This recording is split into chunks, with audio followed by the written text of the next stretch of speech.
आपको प्रधानमंत्री मोदी की कुछ लाइनें याद होंगी, जैसे हम परिवारवाद को खत्म करना चाहते हैं, नए युवाओं को मौका देना चाहते हैं, या फिर कांग्रेस के परिवारवाद पर चर्चा।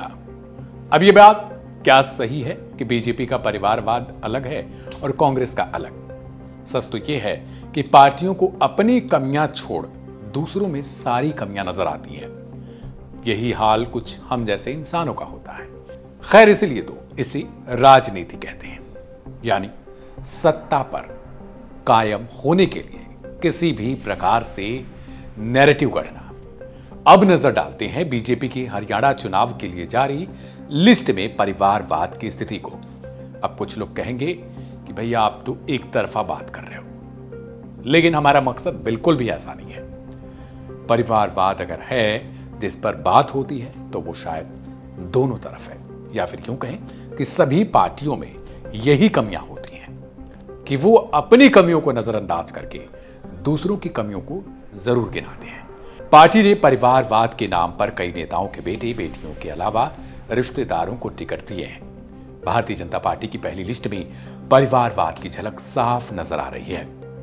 10 साल की एंटी इनकम्बेंसी से बचकर सत्ता की हैट्रिक लगाने के लिए अपनी रणनीति बदलती हुई नजर आने वाली बीजेपी ने खूब भारी भरकम ऐसे लोगों को टिकट दिया है जिनकी छवि पहले से ही किसी राजनीति वाले व्यक्ति से रही है। यहां पर तोशाम से श्रुति चौधरी को टिकट मिला है। श्रुति अपनी माता किरण चौधरी के साथ हाल ही में कांग्रेस को छोड़कर भारतीय जनता पार्टी में शामिल हुई थी, यानी दूसरी पार्टियों से आने वाले भी इसमें शामिल हैं। बीजेपी ने दोनों मां बेटी को इनाम दिया है। किरण को राज्यसभा के लिए सांसद बना दिया। इसी तरीके से कांग्रेस नेता रहे कुलदीप बिश्नोई के बेटे को भी भारतीय जनता पार्टी ने टिकट दे रखा है। भव्य बिश्नोई एक बार फिर से आदमपुर से चुनाव लड़ेंगे। इंद्रजीत सिंह की बेटी आरती राव को भी टिकट मिला है।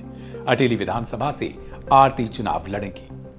गौरतलब है कि अटेली विधानसभा में ही आरती को टिकट दिए जाने का विरोध हो रहा था।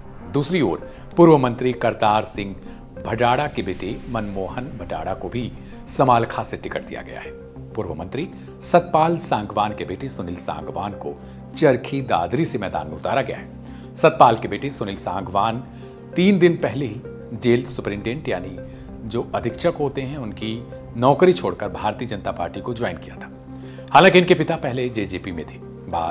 अब याद होगा आपको कि हरियाणा भारतीय जनता पार्टी हमेशा आरोप लगाती है कि भूपेंद्र सिंह हुड्डा ने तो दीपेंद्र हुड्डा को हमेशा आगे बढ़ाया, लेकिन इस बार भारतीय जनता पार्टी जीत की गारंटी के लिए परिवारवाद के जाल में खुद ही फंस चुकी है, जिसकी जमकर किरकिरी हो रही है। ऐसा नहीं है कि इसके पहले पार्टियों ने परिवारवाद नहीं किया है या फिर अपने बेटी बेटियों पोते पोतियों को टिकट नहीं दिया है, लेकिन जो खुद दूसरों में कमियां निकालता है, अगर खुद वो अपने अंदर झांक कर नहीं देखेगा या फिर जिन कमियों के लिए वो दूसरों को दोषी ठहराता है, अगर खुद वही कमियां गिनाएगा या वही कमियां खुद करेगा तो सवाल उसी से बनता है।